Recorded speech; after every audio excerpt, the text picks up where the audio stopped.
मकर संक्रांत आली की आपण तिळगुळचे लाडू अगदी आवर्जून करतोच। संक्रांत म्हटली ती तिळगुळ लाडू हे केले जातात। त्याचप्रमाणे या लाडूंबरोबर लहान मुलांसाठी कुरमुऱ्याचे लाडू, शेंगदाण्याचे लाडू, डाळीचे लाडू हेही केले जातात लहान मुलांच्या खाऊसाठी आणि ते पौष्टिकही असतात। तेव्हा आता आज आपण बघणार आहोत या डाळ्यांची रेसिपी, म्हणजे डाळ्यांचे लाडू आज आपण करणार आहोत। मी ह्या 400 ग्रॅम डाळ्या घेतल्या आहेत। 400 ग्रॅम डाळ्यांसाठी आपल्याला हा 400 ग्रॅम गूळ घ्यायचा आहे। जेवढ्या डाळ्या तेवढ्याच गुळाचं प्रमाण घ्यायचं आहे। तेव्हा ह्या डाळ्या, गूळ, वेलदोडा आणि साजूक तूप एवढ्या साहित्यामध्ये हे लाडू आपण तयार करणार आहे। मुऱ्याचे लाडू रेसिपी मी तुम्हाला शेअर केली आहे, ती पण तुम्ही जरूर बघा। अगदी सोपी रेसिपी, 5 मिनिटात तयार होणारे लाडू। साजूक तूप घेऊया, 1 ते 2 पोहा चमचे।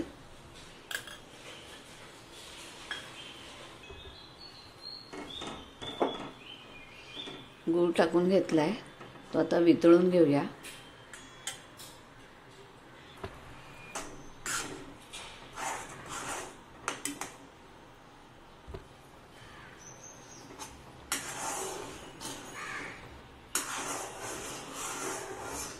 गूळ हा पूर्ण वितळून झालाय।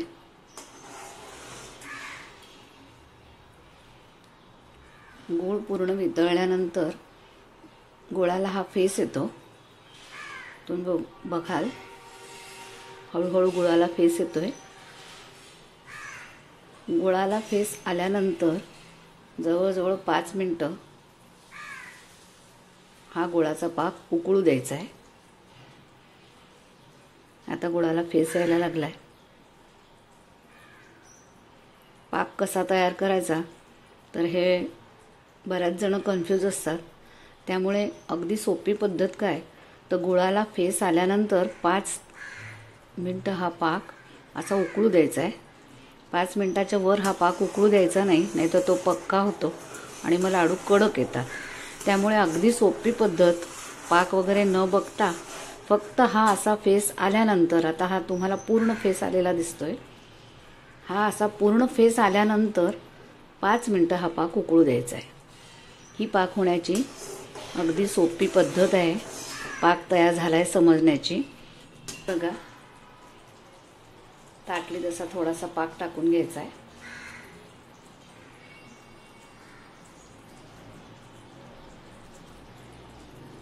अशा प्रकारचा हा तार तुटतोय।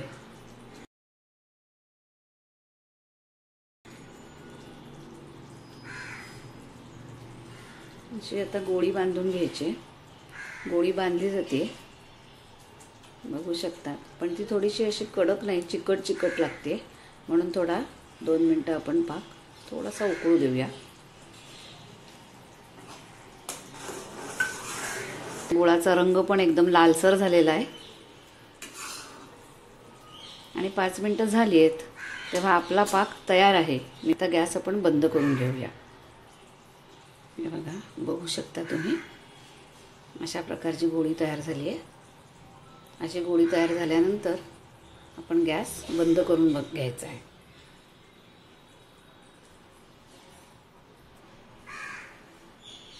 ही गोळी तयार झालेली तुम्ही बघू शकताय।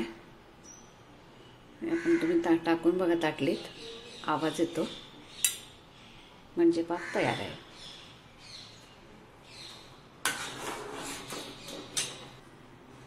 तुम्ही बघितलं, 5 मिनिटं एकीकडे पाक उकळत होता आणि त्या 5 मिनिटामध्येच गॅस बंद केल्यानंतर मी ती गोळी तुम्हाला करून दाखवली, पाक चेक करून, तेव्हा ती गोळी तयार होती। म्हणजे पाक 5 मिनिटं उकळल्यानंतर ही प्रोसेस एकदम करेक्ट आहे की 5 मिनिटामध्ये गॅस बंद करायचा, तुमचा पाक रेडी आहे। तुम्हाला पाण्यात चेक करायची अजिबात गरज नाही। एवढंच लक्षात ठेवा की 5 मिनिटं पाक उकळू द्या, गॅस बंद करा, फेस आल्यानंतर 5 मिनिटं। ही पाक ओळखण्याची सोपी पद्धत।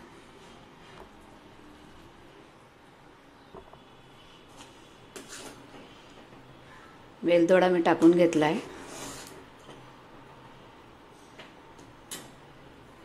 लाडू खाताना वेलदोड्याची चव छान लागते.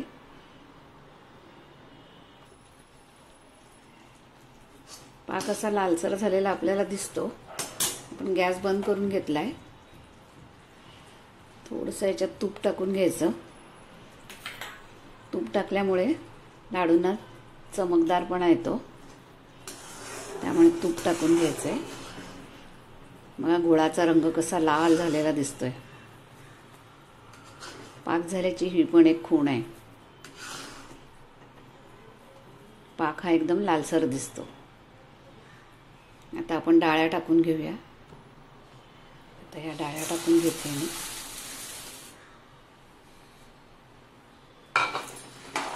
सगळ्या पाकात मिक्स करून घेऊया. गॅस बंद करून मी डाळ्या टाकल्या आहेत.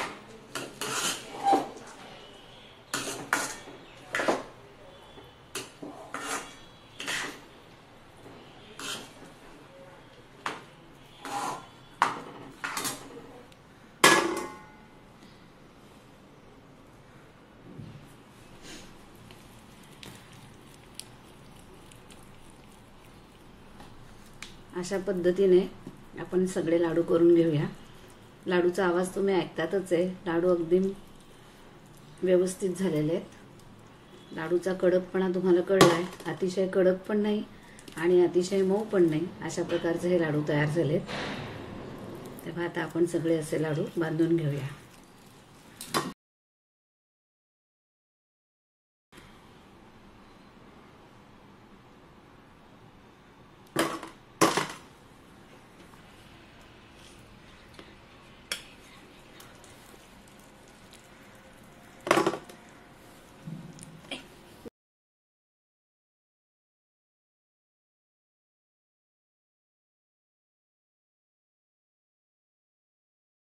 अशा प्रकारे आपले डाळीचे लाडू तयार झालेत.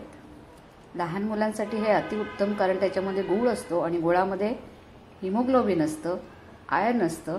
त्यामुळे कुरमुऱ्याचे, डाळीचे, शेंगदाण्याचे हे लाडू तुम्ही मुलांना आवर्जून देणं गरजेचं आहे. कारण इतर काही खाऊपेक्षा हा खाऊ अतिशय उत्तम आणि पौष्टिकच ठरेल. फक्त संक्रांतीतच नव्हे तर वर्षभर हे लाडू खाणे अतिशय योग्य आणि अतिशय पौष्टिक. जर तुम्हाला रेसिपी आवडली असेल तर रेसिपीला लाईक, शेअर, सबस्क्राईब करा.